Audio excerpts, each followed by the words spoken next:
देश में स्वास्थ्य मुसीबत ने दस्तक दी तो मोदी सरकार ने देश भर में लॉकडाउन लगा दिया। लेकिन लॉकडाउन के बावजूद सरकार स्वास्थ्य मुसीबत पर काबू नहीं कर पाई, तो इसका दोष एक खास समुदाय के लोगों पर मढ़ दिया गया और इसके केंद्र में आया दिल्ली के निजामुद्दीन में बना मरकज से जुड़े कई लोगों पर एफआईआर दर्ज की गई और आज इसी से जुड़े एक मामले में मुंबई हाई कोर्ट की औरंगाबाद पीठ ने सरकार को जमकर फटकार लगाई है। तो कोर्ट ने मामले में क्या कुछ कहा, इस रिपोर्ट में देखिए। दिल्ली के निजामुद्दीन में बनी मरकज आज एक बार फिर सुर्खियों में है। देश की सरकार ने तो स्वास्थ्य मुसीबत फैलाने के लिए मरकज और उससे जुड़ी तबलीगी जमात को ही दोषी मान लिया था। मीडिया ने इन लोगों को ही संक्रमण का जिम्मेदार बताने का प्रोपेगेंडा चलाया।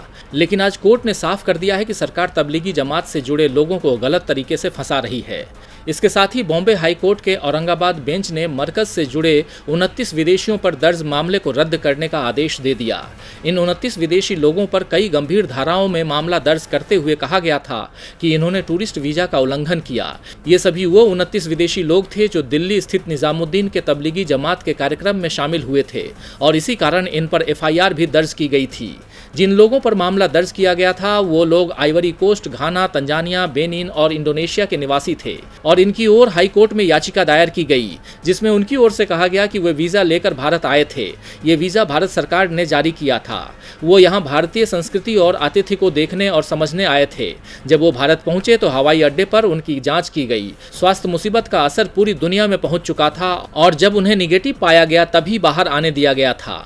महाराष्ट्र में जब वो पहुंचे तो अहमदनगर के पुलिस अधीक्षक को आने की जानकारी दी थी।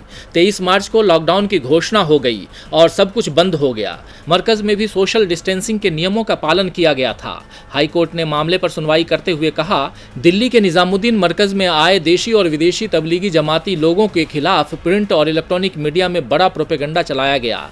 देश में फैले कोरोना संक्रमण का जिम्मेदार इन जमातियों को बनाने की कोशिश की गई।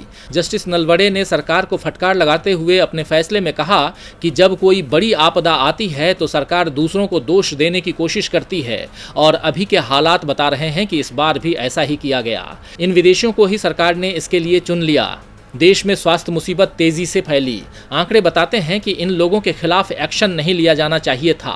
विदेशियों के खिलाफ गलत एक्शन लिया गया और अब उनकी क्षतिपूर्ति के लिए पॉजिटिव कदम उठाए जाने की जरूरत है। राज्य सरकार ने राजनीतिक मजबूरी के तहत काम किया और विदेशी नागरिकों के खिलाफ एफआईआर को दुर्भावनापूर्ण माना जा सकता है, इसीलिए कोर्ट इसे रद्द करता है। डीबी लाइव की रिपोर्ट।